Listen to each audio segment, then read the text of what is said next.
Hello అండి. అందరికీ నమస్కారం. నేను మీ విజయలక్ష్మిని. Welcome back to golden fish YouTube channel. మనకి మరికొద్ది రోజుల్లో వరలక్ష్మి వ్రతం అయితే వస్తుంది కదండీ! అయితే మనం ముందు రోజే ఎలా పూజ కోసం రెడీ చేసుకోవాలి, అన్నీ రెడీ పెట్టుకోవడం వల్ల ఎలాంటి కంగారు పడకుండా, టెన్షన్ లేకుండా పూజ అనేది ఎలా సులువుగా చేసుకోవచ్చు అనే వీడియోనైతే మీతో షేర్ చేసుకుంటున్నాను. ఇది నేను లాస్ట్ ఇయర్ తీసుకొని ఒక చిన్న క్లిప్ అయితే ఉందండి.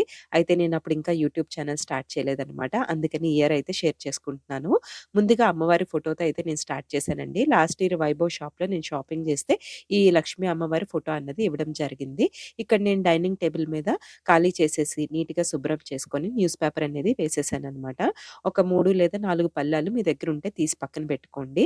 నేను ఫ్రైడే పూజ కాబట్టి థర్స్‌డే రోజు పిల్లలు స్కూల్‌కి వెళ్ళిపోయిన తర్వాత నేను 11:00కి ఇలాగా మార్కెట్‌కి వెళ్తానండి. వెళ్ళిన తర్వాత నాకేంటేంటి కావాలో అన్ని లిస్ట్ ప్రకారం తీసుకుంటాననమాట.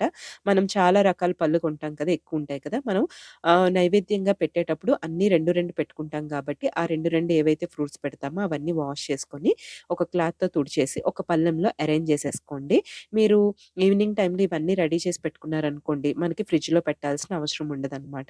నేనన్నీ ఒక పళ్ళెంలో ఏవైతే నైవేద్యంగా పళ్ళు పెడతానో అవన్నీ ఇలా రెడీ చేసుకొని, నేను అమ్మవారి ఫోటో దగ్గరైతే ఇవి ఒక పక్కనైతే పెట్టేసుకున్నాననమాట.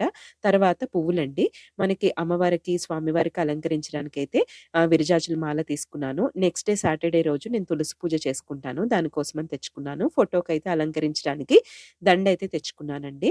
తర్వాత మనకి పూజ చేయడానికి, అలంకరణ చేసుకోవడానికి పువ్వులు కావాలి కదా! అన్ని రకాల పువ్వులు కలిపి తీసుకున్నామనుకోండి, మనకి అలంకరణకి, పూజకి, నెక్స్ట్ డే సాటర్‌డే పూజకి అన్నిటికి మనకి సరిపోతాయన్నమాట. నేనైతే అలా తీసుకున్నాను. అమ్మవారికి ఎంతో ఇష్టమైన కమలాలైతే ఇలా 2 తీసి పెట్టుకున్నాననమాట. ఆ తర్వాత మనకి నైవేద్యంగా పెట్టడానికి ఒక అరిటాకైతే తీసుకున్నాను. చాలా పెద్ద సైజ్ అయితే దొరికిందండి. చాలా బావుందనమాట. తర్వాత అలంకరణకి, తర్వాత పూజ దగ్గర పెట్టడానికి, గుమ్మానికి తగిలించడానికి మావిడాకులైతే తీసుకున్నాను. మనకి గణపతి పూజ చేసేటప్పుడు గరిక వాడతాం కదా! అది గరిక కూడా తీసుకున్నాననమాట. ఇవన్నీ నేను ఎలా స్టోర్ చేసుకుంటానో మీకు చెప్తాను. మనకి అలంకరణకి, తాంబూలాలకి, అమ్మవారికి, పేరంటాలకి అన్ని తమలపాకులు కావాలి కదా! వాష్ చేసి పెట్టేసుకున్నానండి. తర్వాత ఇంటి ముందు అలంకరించడానికైతే నేను ఒక పెద్ద దండైతే తీసుకున్నానండి. ఈ పూజా టైంలో నాకు ఇంటి అలంకరణ చేయడం అంటే చాలా ఇష్టం అనమాట.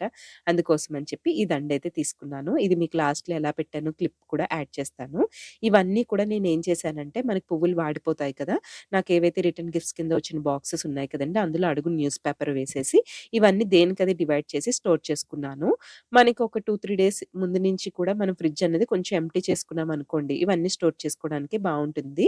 నెక్స్ట్ ఏంటంటే న్యూస్ పేపర్‌లు కూడా ఇంకా మీకు ఒక 2, 3 డేస్ ఉండాలంటే చింపేసి అవి కూడా మధ్య మధ్యలో వేసుకోవచ్చనమాట. ఇలా అయితే నేను ఫ్రిడ్జ్‌లో పెట్టేసుకున్నానండి.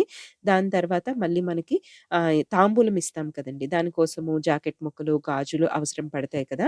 అవన్నీ సెపరేట్‌గా ఒక దాంట్లో పెట్టేసుకున్నామంటే, మనం అవి ఇచ్చుకునేటప్పుడు మనం కంగారు పడకుండా చూసుకోవాల్సిన అవసరం అయితే లేదనమాట. అందుకోసం అని చెప్పి నేను సెపరేట్‌గా పెట్టుకున్నాను.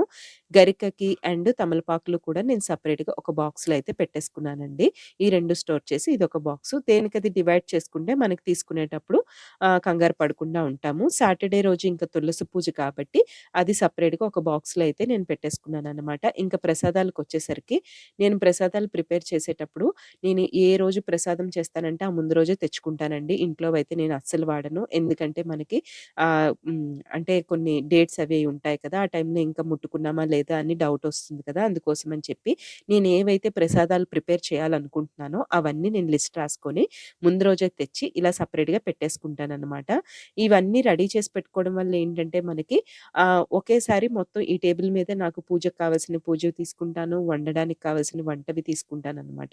ఇంకా మనం కొన్ని డెకరేట్ చేసుకోవడానికి ఇలాగా గ్లాస్ బౌల్స్ కూడా తీసుకుంటానండి. నేనైతే ఇక్కడ ప్రసాదంగా పులిహోర, శనగలు, సేమ్యా, బూరెలు అయితే నేను ప్రిపేర్ చేస్తాననమాట. దానికి తగ్గట్టుగా నేను అన్నీ కూడా ప్రతీదీ పసుపుతో దగ్గర నుంచి ప్రతీదీ కూడా కొన్ని తెచ్చుకొని మళ్ళీ అవన్నీ వంట చేసేసిన తర్వాత మనకి నార్మల్ రేషన్ అనేది ఉంటుంది కదా! వాటిలో అయితే నేను మిక్స్ చేసి పెట్టేసుకుంటాననమాట. ఇలా చేసుకుంటేనండి మీకు చాలా ఈజీ అయిపోతుంది. నెక్స్ట్ డే పూజ చేయడానికి కూడా టెన్షన్ పడక్కర్లేదు. మొత్తానికైతే నేను ఇలా రెడీ చేసుకున్నాను. ఇంకా ముందు రోజైతే వెండి సామాన్లు, పీటలు అన్నీ కడిగిపెట్టి నైట్ ఇలాగ నేను సర్ది పెట్టేసుకున్నానండి. ఇంకా మనం నిత్య దీపారాధన అనేది చేసుకుంటాం కదా! అక్కడైతే నేను ఫోటోస్ అవి క్లీన్ చేసేసుకొని ముగ్గు పెట్టేసుకున్నాను. నెక్స్ట్ డే మార్నింగ్ నేను 3:00 లేచి అమ్మవారిని అలంకరించుకోవడం, ప్రసాదాలవి కూడా నేను మార్నింగ్ చేసుకుంటానండి. ఎందుకంటే నాకు హాల్‌లో నేను సోఫా జరిపి పెట్టుకోవాలనమాట. నేను ఆ నెక్స్ట్ డే పూజ అయిపోయిన తర్వాత దండది ఎలా అలంకరించానో చిన్న క్లిప్ అయితే యాడ్ చేశానండి. ఇలా గాని ప్రిపేర్ చేసుకుంటే మీరు టెన్షన్ పడకుండా ఎక్కడ ఏది పెట్టామని కంగారు లేకుండా చాలా సులువుగా అయితే పూజ చేసుకోవచ్చని నేను అనుకుంటున్నాను. ఈ వీడియో ఏ ఒక్కరికి హెల్ప్ అయినా తప్పకుండా లైక్ చేయండి, షేర్ చేయండి. సబ్స్క్రైబ్ చేసుకోవడం మాత్రం మర్చిపోవద్దు. మరొక మంచి వీడియోతో మళ్ళీ మీ ముందుకొస్తుంది మీ విజయలక్ష్మి.